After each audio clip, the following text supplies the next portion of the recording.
Mi ponencia no es la misma hoy que ayer. Es decir, es muy importante saber situarnos donde estamos. Ayer hablaron los restauradores, hoy hablamos de otro tipo de acercamiento, otro punto de vista. Entonces, no solo es diferente por el grupo en el que estoy.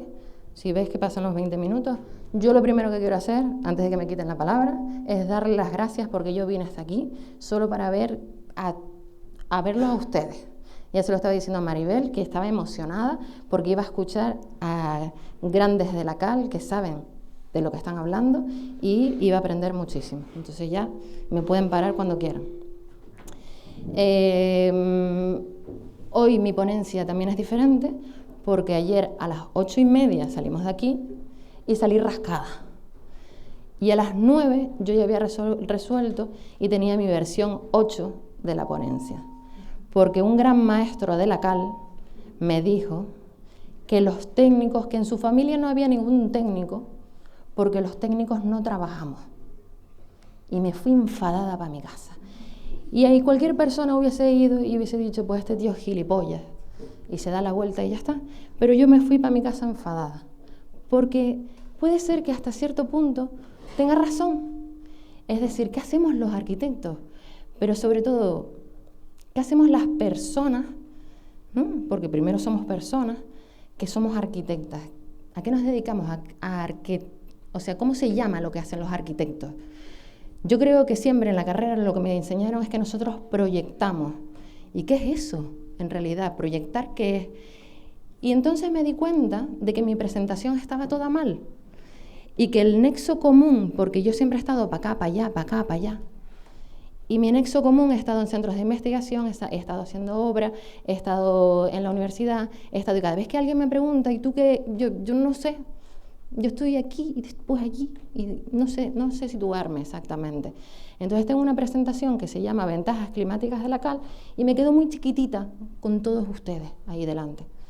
Entonces, él me dio la posibilidad de incluirme, como hacen ahora las películas Deadpool, no sé si la han visto, o Bertolt Brecht, o los griegos, cuando se ponían a contar hacían toda su obra y de repente, perdón que no me muevo, y de repente se ponían a hablar con el público. Entonces yo siempre he considerado que te presentan y digo, qué chorrada que te estén presentando, porque lo importante es lo que hace uno hoy, no lo que ha hecho ayer.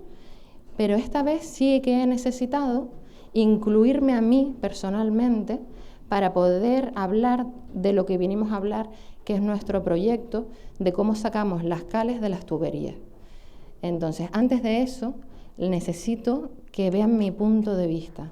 ¿Vale? Mi punto de vista lo voy a resumir en 3 palabras nada más. Arquitectura, energía y medio ambiente. Y cada vez que me levanto a hablar de arquitectura, energía y medio ambiente, llego a la conclusión, tacho climáticas y pongo económicas. Y yo no sabía por qué hasta que los he escuchado a ustedes. Y es que estamos hablando todo el tiempo de dinero. No estamos hablando de, o sea, cuando Comcal, por ejemplo, dice que tenemos un límite a la derecha, que no sé por qué ponemos el futuro a la derecha, que es bioconstrucción, que bueno, la palabra ya, pero después, y a la izquierda, que es el pasado, es la conservación, y estamos limitados por eso. Y yo pondría a todos los lados, pondría el símbolo del dinero, porque el único límite que tenemos es el dinero. Hay que tener recursos económicos para que la gente nos escuche, para poder tener razón, ¿vale? Y aquí el gran maestro ya tiene dinero y ya me puede decir en mi cara que yo como técnico no he trabajado en mi vida. Entonces, esta camisa va por ti, por cierto. Entonces, esto es un poco de humor, ¿vale? No hay ningún pique, no fuimos de copas anoche, o sea que no se preocupen, que no hay ningún problema. Pero sí es verdad que 3 de las mesas hoy se han tenido que justificar. Un químico, un geólogo, y yo me estoy tratando de justificar porque yo siento que invado un territorio que ustedes dominan completamente. A mí me llamaron hace 3 años y me dijeron, ¿te interesa la CAL? Digo, mucho, pero no sé con quién hablarlo, ¿vale? Y veo que hay mucha gente con la que se puede hablar. Entonces, yo partí de un tipo de arquitectura en el que no había terminado la carrera y tenía que trabajar. Y entonces me avisaron un verano y me dijeron, nos vamos a presentar un concurso, ¿tú te quieres apuntar? Digo, vale, soy mano de obra barata y ya está. Ganamos el primer premio de arquitectura. Y cuando digo ganamos, me van a disculpar, porque hay veces que hablo en plural, otras veces en singular, pero siempre he sido parte de. Yo no soy nadie, ¿vale? No soy absolutamente nadie. Los protagonistas son otros. Y eso yo creo que es muy importante, porque ser parte de, tú lo presentas como hace Manuel, que siempre dice, son ellos, yo no soy. Y es verdad que yo no soy. Y soy parte de eso que se hizo, que tiene premios de arquitectura y que se puede llamar arquitectura con mayúsculas. Es el edificio de Bellas Artes, que está hecho en Canarias, y creo que es una obra maestra. Sin embargo, cada vez que quedo con mis amigos de Bellas Artes, voy a ese edificio de Bellas Artes y me demuestran, y hago énfasis en la palabra, me demuestran que ese edificio no cumple con las necesidades actuales. Es decir, no puede ser que una persona que está a punto de jubilarse tenga que agacharse, ponerse de rodillas para poder abrir la puerta, porque queda mucho más bonito poner la cerradura abajo en el suelo, como lo proyectamos, como lo pensamos, que en medio, porque es un vidrio que tiene que ser translúcido y todo tiene que ser estupendo. Es decir, somos muchos los que sacrificamos y tendemos más hacia el diseño porque amamos la arquitectura, porque nos encanta. Y eso es lo que es una persona arquitecta, es quien ama la arquitectura de verdad. Porque dedicarse a esto hoy en día, yo tengo una bicicleta de segunda mano, ¿vale? Y creo que he trabajado mucho. Entonces, me emociono, espera un momento, que respiro. Entonces, tenemos una arquitectura con mayúsculas de esta obra, que como les digo, tiene sus dificultades, los alumnos están pasando calor, ¿vale? Y sigo considerando que es excelente, pero pasan calor. Entonces de ahí me fui a otro estudio que me permitió irme a Barcelona. Con este estudio, el anterior se llama Estudios GPI, por si lo quieren mirar, son unos arquitectos excelentes, canarios. Esta obra es de Fernando Martín Menis, también fui parte de, y estas obras me permitieron ir a Barcelona, que yo creo que ya este hombre se fue, Rosell, pero que vamos, Dios, aquí hay muchos dioses y yo lo tengo que decir. Entonces me permitió ir a Barcelona y especializarme, y por eso están esas tres palabras: arquitectura, energía y medio ambiente. Empecé por la arquitectura en mayúsculas, pero me pareció que faltaba algo. Es decir, hay que incluir esas tres variables, y como les decía, esas tres variables son nadie sabe lo que es la energía. Albert Einstein lo definió, es energía, es masa, partido, no tengo ni idea de lo que es la energía todavía, no lo tengo muy claro, a pesar de años de especialización, y tampoco tengo muy claro lo que es el medio ambiente. Sé que el medio ambiente es donde nos encontramos todos, no es lo verde que está ahí fuera. El medio ambiente es esto, y cuando Teresa decide que esa pantalla se ponga a un lado y no aquí detrás como estamos acostumbrados, supongo que igual es por otros motivos, pero yo me alegro mogollón de que esa pantalla sea más pequeñita y que podamos disfrutar de este entorno, de este medio ambiente, ¿por qué no llamarlo medio ambiente? Entonces, mi presentación, como les decía, cambió ayer, porque como estaba sentada ahí al fondo, pues no se veían las letras. Entonces les pido disculpas porque alguna gráfica sí dejé, pero no se ve. Estoy segura de que desde allí detrás, cuando las ponga, no se verán. Entonces les dejaré mi contacto para que si necesitan algún dato, se los doy sin ningún problema. Como les decía, esta obra me permitió ir a Barcelona, me especialicé con Rafael Serra, que ya murió, y que hablaba de cómo la energía se tiene que meter y se tiene que considerar como una variable más dentro de la arquitectura. De ahí me fui a Alemania, me dieron una beca para estudiar. Y les estoy contando mi vida, lo sé, pero es que yo creo que el punto de vista es muy importante. Entonces, en Alemania yo quería hablar del aprovechamiento de la luz, del aprovechamiento del sol, y ellos sabían muy bien de lo que estábamos hablando. Me fui a Canarias y me comí los mocos. Es decir, como tenemos tanto sol, nos da exactamente igual, y de eso pues da exactamente igual. Entonces, cuando estaba en Alemania, contratada por la universidad, me llamaron de un instituto tecnológico de energías renovables que se llama ITER en Tenerife, y estaban monitorizando las estrategias bioclimáticas que yo había aprendido en Barcelona. Las teníamos monitorizadas para saber si en los climas cálidos eso funciona o no funciona. Me pareció muy interesante porque es una monitorización continua. Es decir, tenemos 24 ejemplos de unidades residenciales, viviendas bioclimáticas, que están monitorizadas. Cada minuto se coge está todo lleno de sensores. Tenemos monitorizados los parámetros ambientales: temperatura, humedad relativa, velocidad del aire, y sabemos en todo momento. Estaban proyectadas para investigadores. Como no somos tantos investigadores y no tenemos dinero para viajar, pues entonces lo que hicimos fue plantearlas para los turistas. Entonces era muy importante saber qué turista viene a ver esas casas, las disfruta y cómo se comporta. Eso está todo monitorizado y dependiendo de eso nos adaptamos para poder reducir el consumo energético dentro de las viviendas. Me parece un planteamiento. Sabemos cómo son los rusos, sabemos cuáles son las demandas de los alemanes, sabemos que un determinado turista lo que quiere es irse todo el día al Teide o por ahí, y que viene por la noche y cuando se encuentra la casa cerrada se la encuentra caliente, por lo tanto no sabe cómo se tiene que haber utilizado, como sabemos los canarios cómo se utilizan. Sabemos que un ruso se queja de que dentro de la casa hace frío porque no están acostumbrados, como estamos nosotros, a que dentro de la casa 17 grados es completamente normal. ¿Vale? Entonces, esa monitorización de esas 24 viviendas bioclimáticas me permitieron conocer, lo que me dedicaba era a estudiar todos esos datos, a estudiar cuáles son los comportamientos de los turistas. Hablo un poco de los turistas porque nos condicionan completamente. Estábamos diciendo que en Canarias somos 2 millones de habitantes, que somos muchos, tenemos una densidad poblacional de 500 habitantes por kilómetro cuadrado, es decir, que ya somos unos cuantos. Pero es que tenemos, según Maribel, 15 millones de visitas anuales.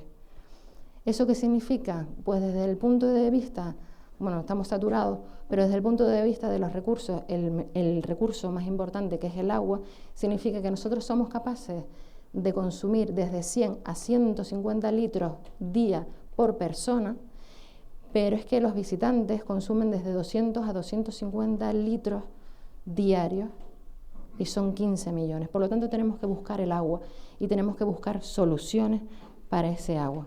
Disculpen que me disperse. Vuelvo otra vez al ITER. Tenemos esas viviendas bioclimáticas que estamos monitorizando, que ya sabemos qué funciona y qué no funciona. Y entonces, yo lo que me dedico es a buscar recursos. Y eso es lo que yo creo que él me dio como la visión un poco más clara. ¿Qué hacen los arquitectos? Pues yo lo que he hecho toda mi vida es buscar recursos económicos, es decir, pensar qué es lo que se podría hacer y buscar el dinero para poder hacerlo. Hay veces que he conseguido más dinero y otras veces que he conseguido menos dinero, pero lo hemos conseguido. Entonces, les puedo hablar de un proyecto en el que son los fondos Interreg MAC, que son de la Macaronesia. Nos dieron cerca de 1 millón de euros porque planteábamos que teníamos que implementar unas técnicas de eficiencia energética en el patrimonio y que no sabemos cómo hacerlo. No sabemos qué es más importante, si el patrimonio o la eficiencia energética, no tenemos ni idea. No hay una normativa que me diga, oye, pues es más importante esto y que lo otro, así que actúa de esta manera. Entonces estuvimos un par de años investigando sobre ese tema.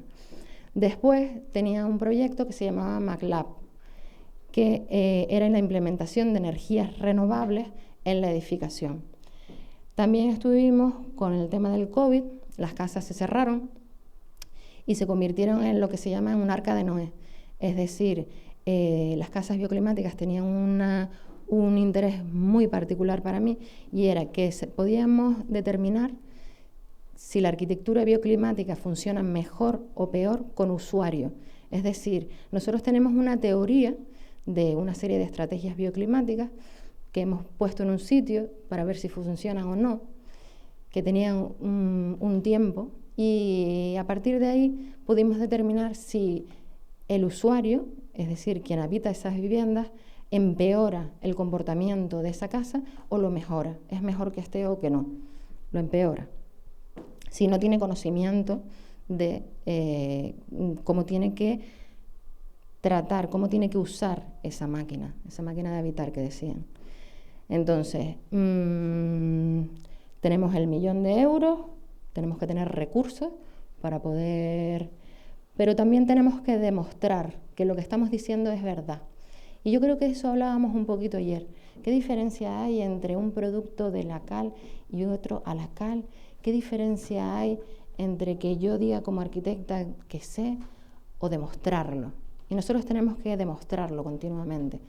Es decir, nosotros ejecutamos obra, lo hacen otros, evidentemente, yo la pienso más o menos cómo se tiene que hacer y después me dicen cómo se tiene que hacer de verdad, pero lo que me he dedicado durante mucho tiempo es a demostrar que eso funciona. Y eso se demuestra midiendo, como dijo Jesús, que no lo encuentro por aquí, pero Jesús dijo, me fabriqué, evidentemente él tiene recursos, en 5 años ha avanzado más que yo en toda mi vida, y tiene su propio laboratorio, su propia fábrica, ha demostrado que se puede hacer. Entonces, el siguiente tema no camina, pero no importa. No camina, pero no pasa nada. El siguiente tema es que, igual me lo puedes pasar tú.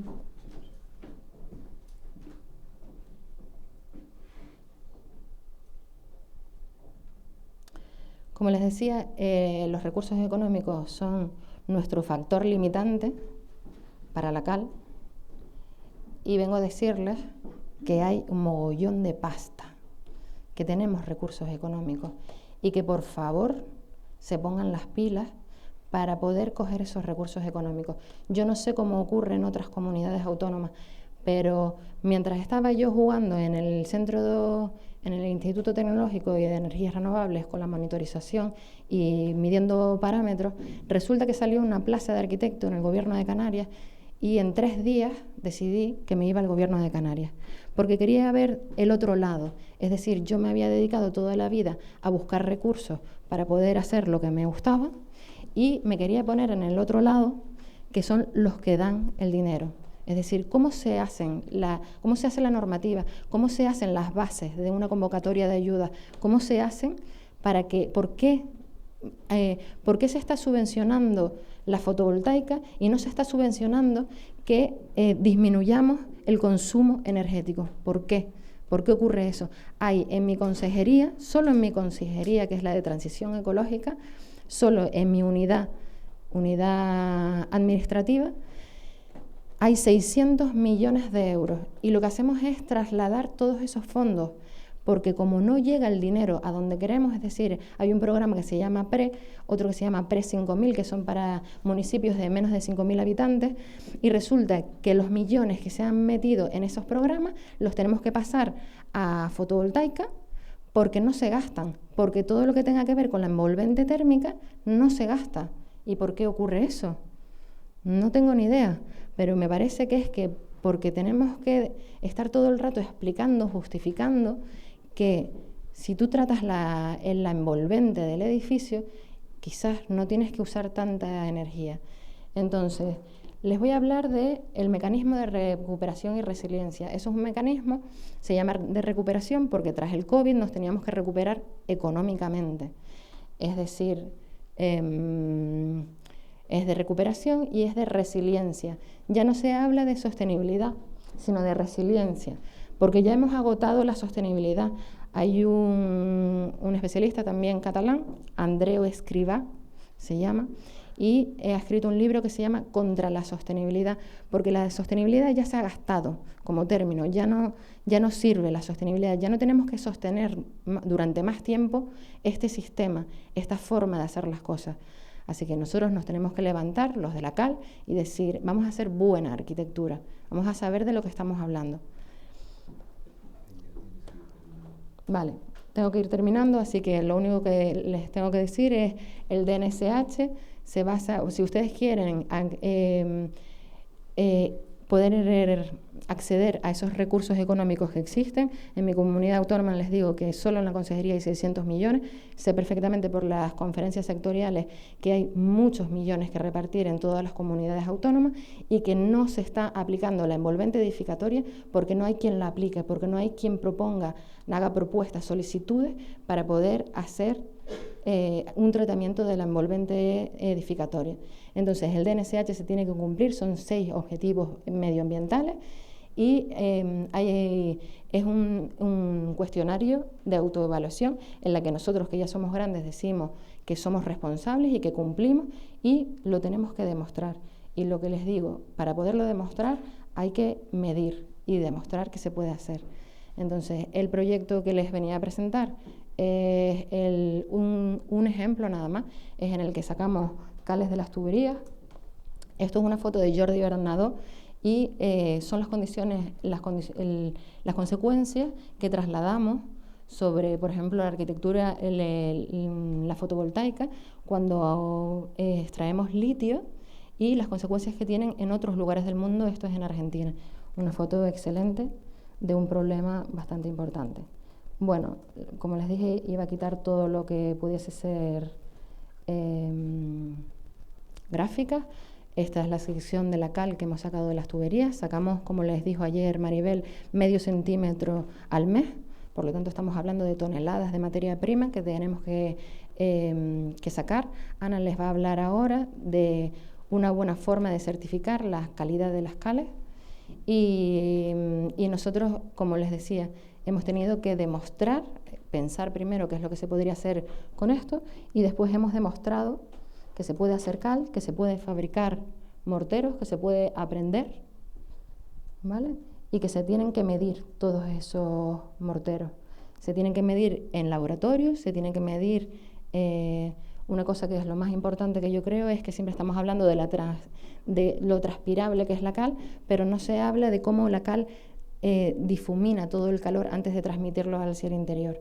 Y eso es muy importante, eso se ve con una cámara térmica. Cuando lo vas grabando en vídeo y ves que cómo se transmite, la cal es solidaria, primero lo acoge todo, te abriga, te atrapa.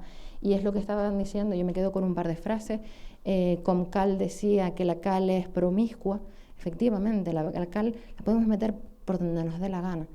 Pero también decía que la cal no es sofisticada, no me acuerdo, bueno, no sé el nombre de la que lo decía, que la cal nos abraza porque no es sofisticada. Pues la cal nos abraza y tenemos las imágenes de que efectivamente nos abraza.